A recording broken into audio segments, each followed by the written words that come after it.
ओम शांति। आज हम जानेंगे कर्म बंधन का रहस्य। कौन सा कर्म करने से हमें पुण्य का पूंजी प्राप्त होता है, जिससे हमें सुख मिलता है, और कौन सा कर्म करने से हमें पाप का पूंजी मिलता है, जिससे हमें दुख मिलता है।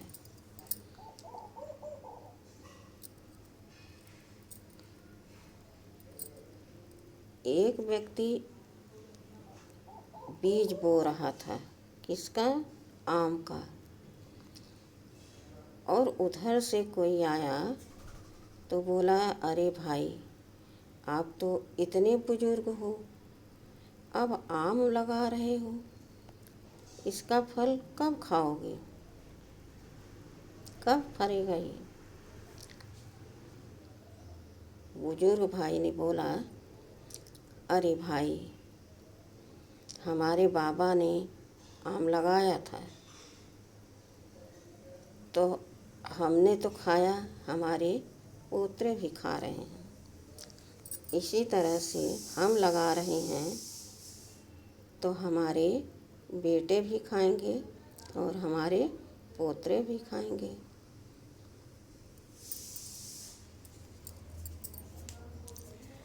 और जब पेड़ थोड़ा और बड़ा होगा तब उसमें और ज़्यादा फल लगेगा, तो कुटुंब मेरा खाएगा। और बड़ा जब पेड़ हुआ, समय बीता, तो पूरा समाज खाएगा।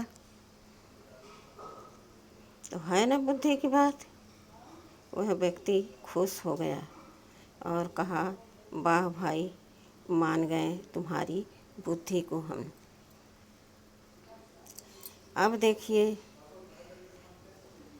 यह क्या हुआ, सबको सुख देने का काम किया ना उसने, तो उनको पुण्य तो मिलेगा ही, अच्छा फल तो मिलेगा ही। उसी बगल में एक व्यक्ति दूसरे व्यक्ति से रोज़ लड़ाई करता था।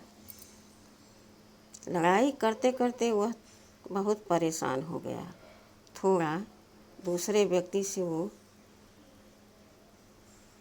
तंदुरुस्त था, धनवान था, तो दोनों था उसके पास, धन और बल। अब एक दिन उसने सोचा कि यह हमसे रोज़ रोज़ अरुझता है, समझता नहीं कि हमारे बराबर ये क्या है। अब इसको हम ख़त्म कर देंगे। और एक दिन रात में उसको ख़त्म कर दिया। रात में क्यों किया? कि कोई देखेगा नहीं। लेकिन कर्म का फल तो सबको मिलता है। जिस तरह से आम का फल मिला, सारे लोगों ने खाया, सबके दिल खुश हो गए, और उसको कितनी दुआ मिली बुजुर्ग को। इसी प्रकार से वह व्यक्ति एक दिन अंधेरी रात में उसको चुपके से मार दिया। अंधेरा किसको कहा जाता है? जहाँ कुछ दिखाई न दे, वहाँ हम क्या कर दें कुछ पता नहीं, क्योंकि मुझे कुछ दिखाई नहीं दे रहा। तो उसके जो ज्ञान के दीपक थे, उसके बुद्धि से निकल चुके थे, क्योंकि किसी को अपने बराबर नहीं समझता था। जब दूसरे दिन सुबह हुआ तो मोहल्लों वालों ने देखा, सुना, अपने में चर्चा किया। फिर पुलिस वालों को बुलाया। जब पुलिस वाले आए, थाने में गए और फिर कचहरी में गए, तो उनकी सुनवाई हुई कि तुम अब कारावास में रहोगे, और जब बहुत समय हो जाएगा तब तुम्हें फांसी पर लटका दिया जाएगा।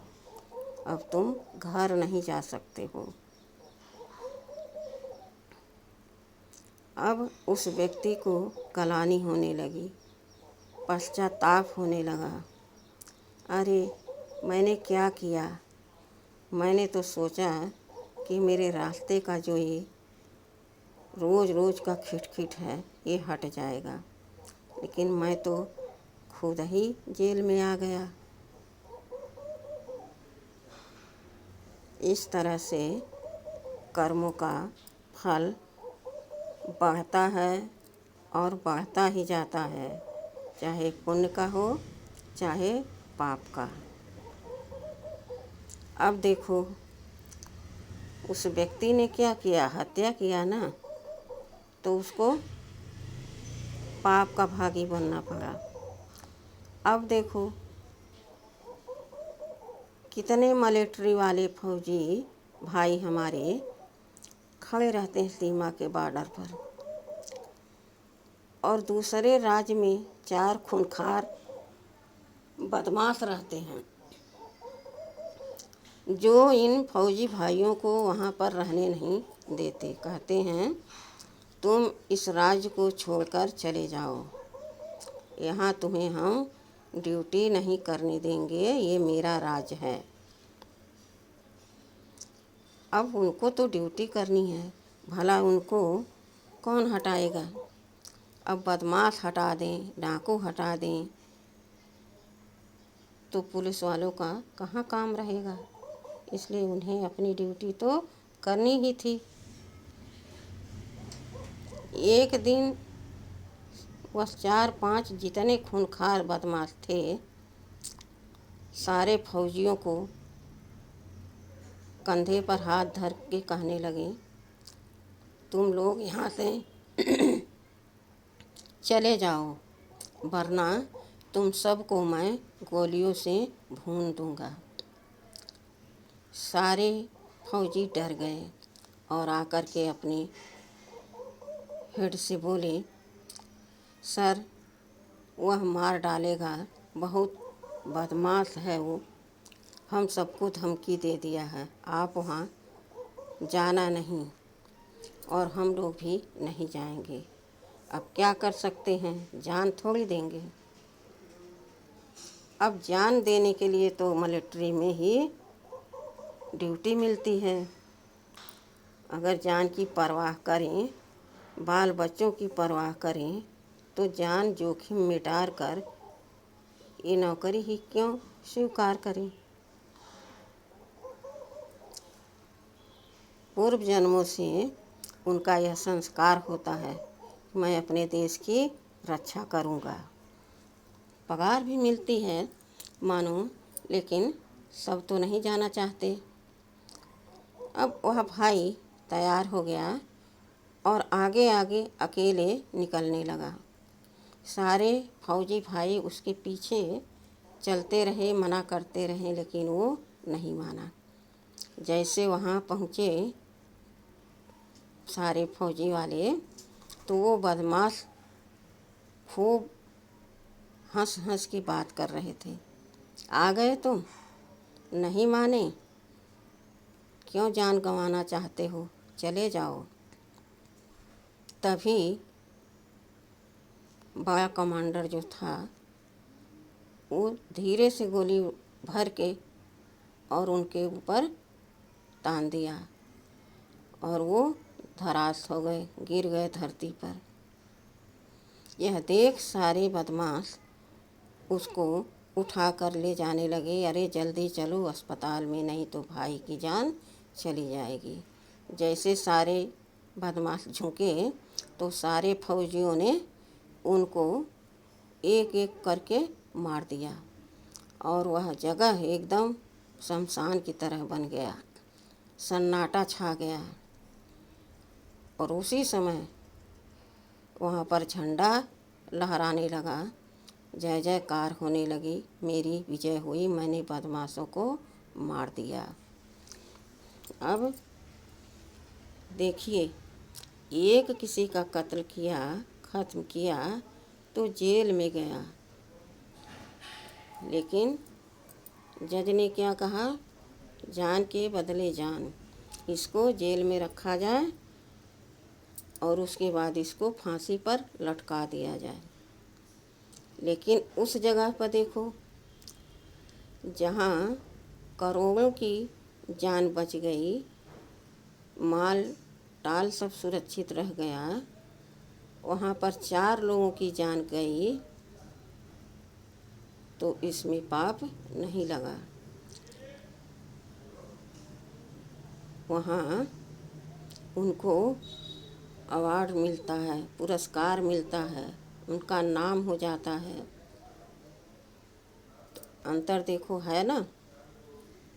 भल वो भी हत्या है, लेकिन जहाँ करोड़ों की जान बच जाए वहाँ 4 की हत्या को हत्या नहीं कहेंगे। सभी यही सलाह देंगे कि भाई अच्छे होते तो 5 काफ़ी हैं, 5 की जान बचानी चाहिए। लेकिन जब 5 करोड़ों की जान लेने में तुल जाएं, राज्य को नष्ट करने में उतर जाएं, तो उसमें भलाई है जो उनको ख़त्म कर दें। तो न्याय यहाँ की ये है। लेकिन भगवान की न्याय तो अहिंसा परमो धर्म।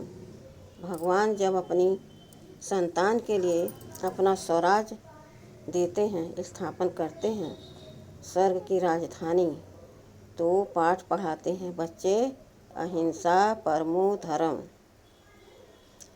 कोई कुछ भी करे तुम्हें हिंसा नहीं करनी है। कोई मार रहा है तो तुम्हारे शरीर को मार रहा है, तुम्हें नहीं। तुम हिंसा करने वाले नहीं हो। तो हमारा धर्म क्या हो गया? अहिंसा परमो धर्म, देवी देवता धर्म।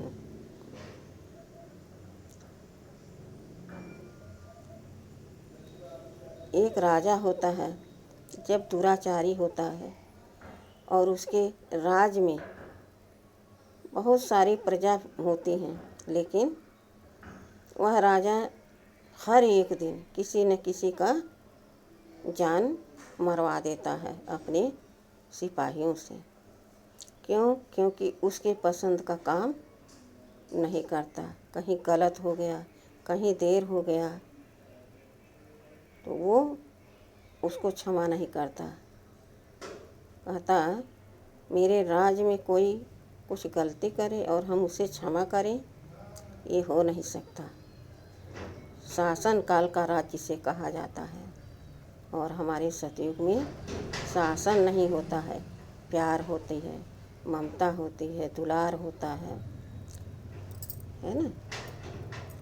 तो हमको सत्कर्म करना है, न कि विकर्म करना है। हमको चेक करना है कि कौन कार्य हम करें जिससे हमारे पुण्य बने और बढ़ें, और कौन से कार्य करने में पाप बन जाते जिससे पाप के हम भागी बनते, वह हम उसको पीछे छोड़ दें, उलट के देखे ही नहीं। ऐसा ज्ञान बाबा हमें सिखा रहे हैं।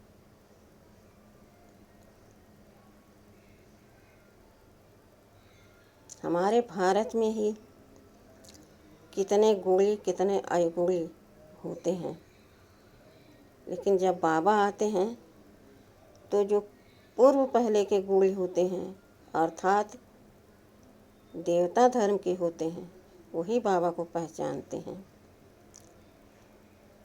और वही बाबा के ज्ञान को सुनते हैं, धारण करते हैं, बाबा के श्रीमत पर चलते हैं, तो बाबा के गले का हार बन जाते हैं। कहते हैं ना, 8 माला का दाना जो होता है वो विशेष है, लेकिन जो 100 होता है वो नंबरवार है।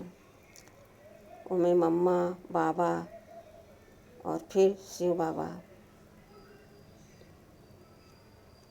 उस माले में, मड़के में रहते हैं, क्योंकि उनके शिक्षाओं पर वो आत्माएं चली जिनके मड़के बने, माले बने। तो हमको भी अपने बाबा के श्रीमत का पालन करना चाहिए। अपने बाबा के लिए नहीं, खुद अपने लिए। बाबा कहते बच्चे मुझे थोड़ी कुछ हुआ है, मैं थोड़ी भिखारी बना हूँ। भिखारी तुम बनते हो तो पुजारी भी तुम बन जाते हो। अब फिर से मैं आया हूँ तुम्हें स्वच्छ पावन बनाने, और जब तुम बन जाओगे ऐसे तो तुम पूज्य बन जाओगे, देव बन जाओगे। तो ऐसे कर्म क्यों न करें हम कि जो हमारा अस्तित्व ही बदल जाए, हम देवी देवता बन जाएं।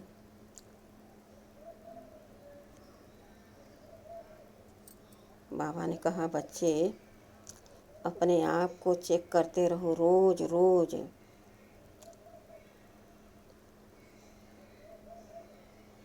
जब हम किसी के प्रति अपने मन में रोज रोज यह सोचते हैं कि मेरे साथ उन्होंने ऐसा किया, मेरे साथ उन्होंने ऐसा किया, और अब वह व्यक्ति दूर चला गया, कितनी दूर, लंदन चला गया।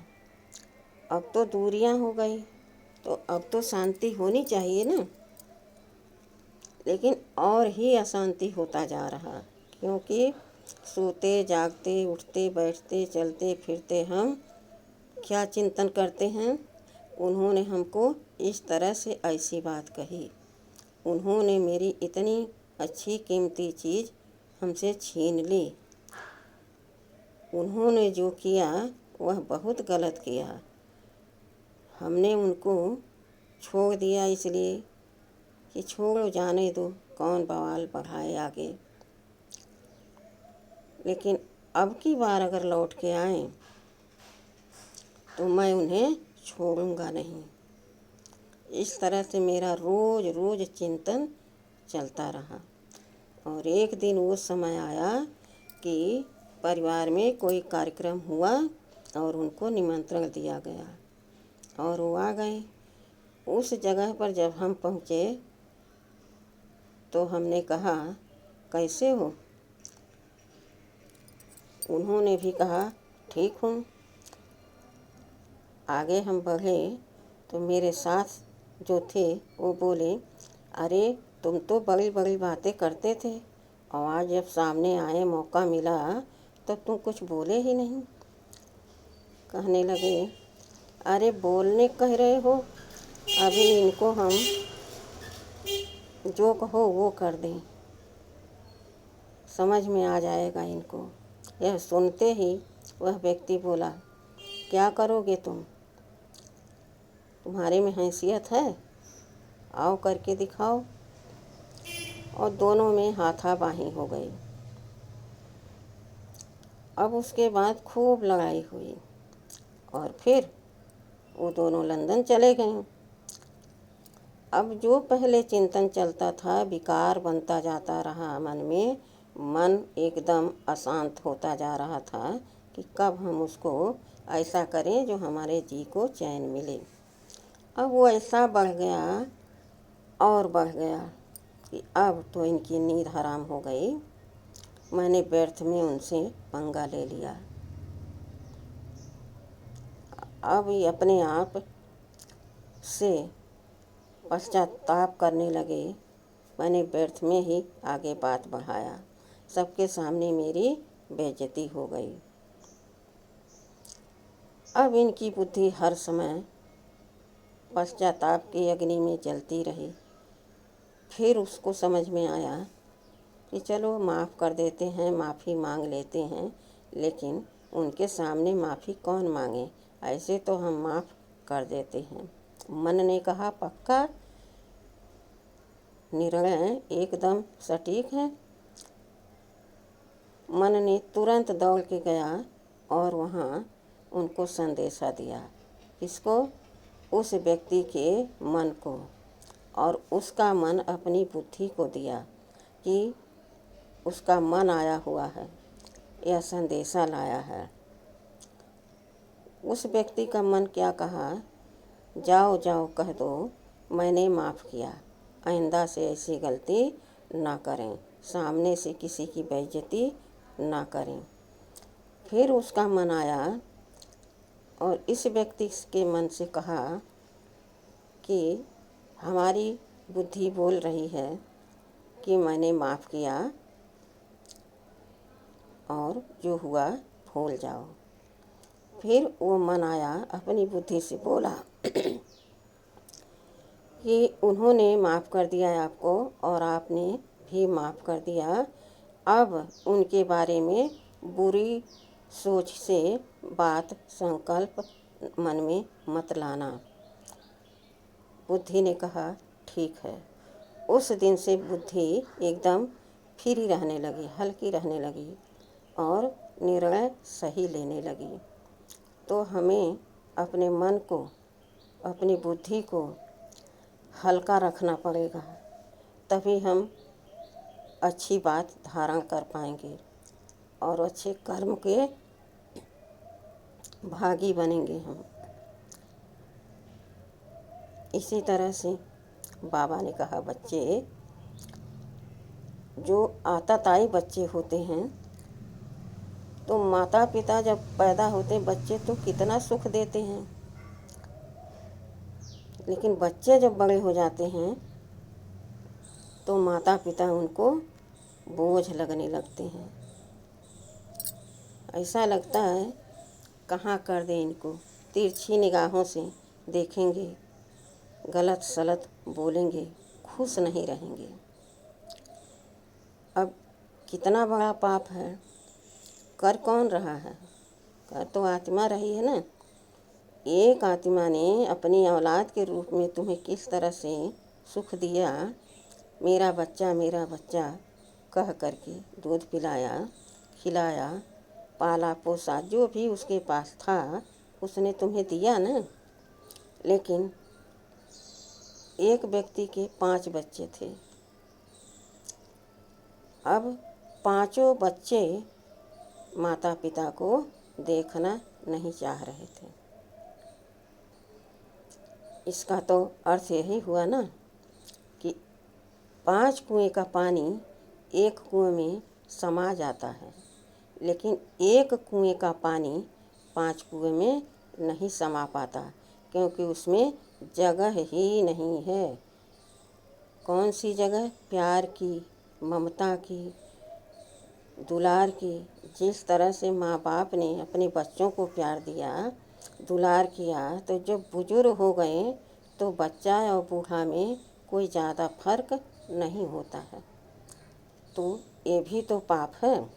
और अगले जन्म में फिर जब वो क्या बनते हैं? पिता, तब वही फल उनको प्राप्त होता है और उनको यही समझ में आता है, ज़रूर हमने पिछले जन्म में कुछ गलत कर्म किया होगा। अब यह समझ में नहीं आता कि हमने इनके साथ ऐसा किया, जब ये हमारे माता पिता थे तब हम इनको जरा सा भी इज्जत नहीं किया, ध्यान नहीं दिया, तो आज वो फल बड़ा हो गया है। फल उस जन्म में नहीं मिला, लेकिन दूसरे जन्म में उसी आत्मा से इन 5 आत्माओं को कितना दर्द मिल रहा है, क्योंकि फिर से ही माता पिता बन गए ना। तो कर्म का फल जितना जितना समय बीतता है उतना उतना बढ़ता जाता है। समय बीतता है तो समझो वृक्ष बढ़ता है, और वृक्ष जब बड़ा होकर फल देने लगता है तो सहन करते नहीं चुकता। अब वही फल अगर मीठा हो, प्यारा हो, तब तो समाने में जगह कम पड़ जाएगी। अगर वही फल दर्द का हो तो जीना हराम हो जाएगा। इस तरह से अपने कर्मों को हमें चेक करना चाहिए और किसी को भी जाने अनजाने में दुख नहीं देना चाहिए।